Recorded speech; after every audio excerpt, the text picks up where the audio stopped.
Selamat sore pemirsa. Chatterbox edisi Ahad 13 April 2025 sore ini adalah editorial yang seperti biasa setiap hari, setiap minggu atau setiap hari mungkin saya akan membagikan satu perspektif yang tajam ya mengenai berbagai peristiwa yang terjadi pada publik dan ramai dibicarakan di masyarakat.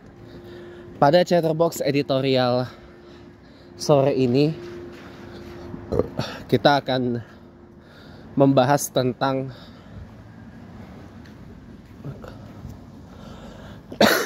kesedihan kita mendengar pernyataan dari Bapak Presiden Prabowo Subianto yang menolak untuk mengesahkan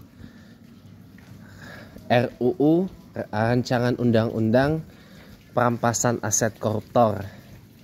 Dalam wawancara bersama 7 pimpinan redaksi, termasuk diantaranya ada pemimpin redaksi TV One Pak Lalu Mara Setiawangsa, pemimpin redaksi Detikcom Bung Alvito Dinova Gintings, pemimpin redaksi IDN Times Ibu Uni Lubis, kemudian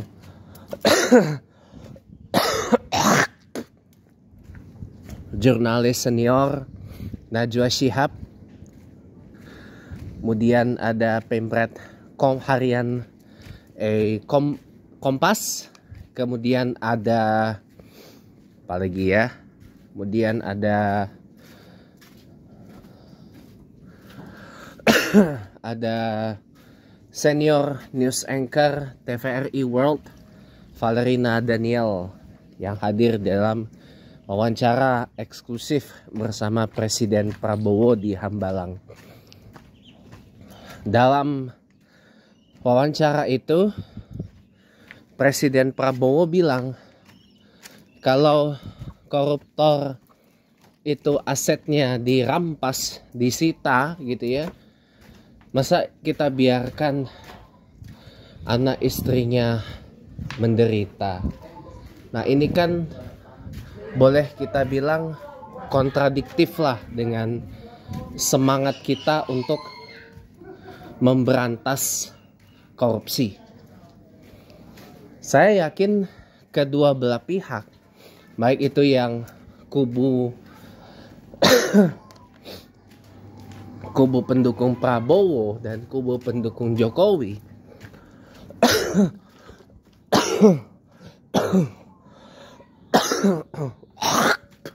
dan kubu yang kontra, ini semua sepakat bahwa yang namanya korupsi itu harus diberantas. Dan dua-duanya sama-sama menyuarakan agar rancangan undang-undang perampasan aset koruptor ini disahkan. Tapi ternyata jawaban atau sikap yang tidak kita sangka-sangka keluar dari mulut dari presiden kita Bapak Prabowo Subianto. Ini sungguh menyedihkan pemirsa. Kenapa menyedihkan? Karena di saat 90 juta pemilih ya, 90 juta pemilih pada Pilpres 2024 yang kemarin sangat amat berharap bahwa pemerintah Presiden Prabowo ini akan komitmen dengan memenuhi janjinya memburu koruptor, konon katanya sampai Antartika, sampai gurun pasir yang jauh katanya. Tapi ternyata semua cuma tinggal omon-omon semata. Ya ini sungguh sangat kita sayangkan gitu loh. Jadi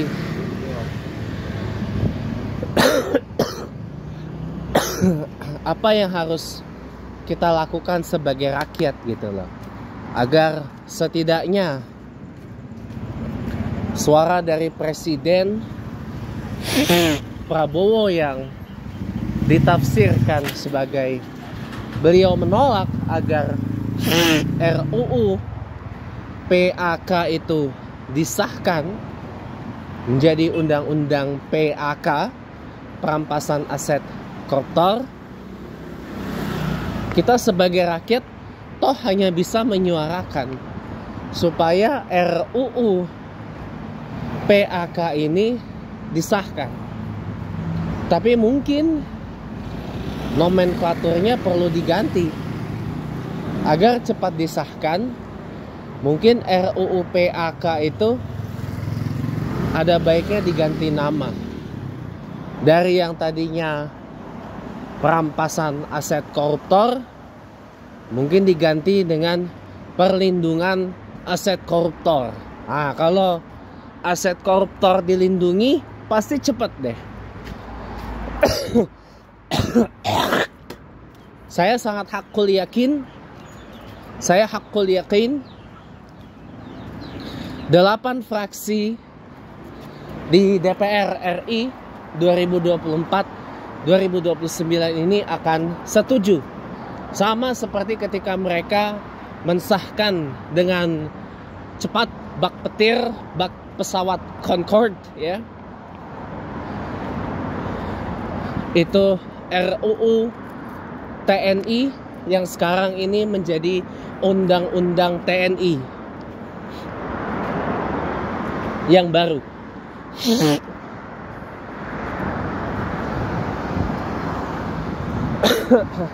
Jadi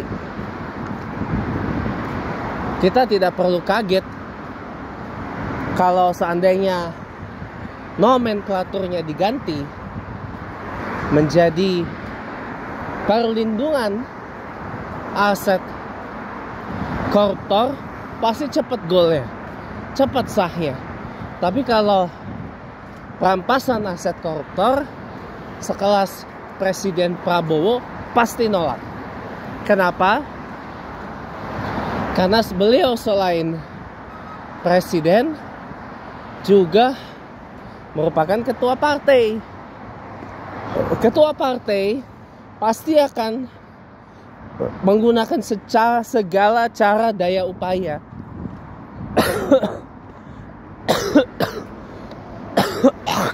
untuk melindungi supaya partainya dan kadernya tidak terseret oleh KPK. Apalagi Presiden Prabowo ini juga punya motif. Dia bisa jadi presiden itu adalah untuk melanggengkan apa yang selama 20 tahun ini mandek. Itu beliau sendiri yang bicara di menjelang Pilpres 2024 yang lalu. Nah, artinya kalau sekelas Presiden Prabowo saja menolak untuk mengesahkan RUU PAK ini, mungkin PAK-nya diganti menjadi perlindungan aset koruptor atau pemeliharaan aset koruptor atau pengamanan aset koruptor. Pasti sekelas Presiden Prabowo akan setuju dengan itu.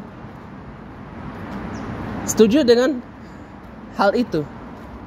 Karena walaupun orang itu korupsi, hartanya aman, hartanya terjamin, hartanya terlindungi, sehingga bisa dikembalikan kepada masyarakat, sehingga bisa dikembalikan kepada negara.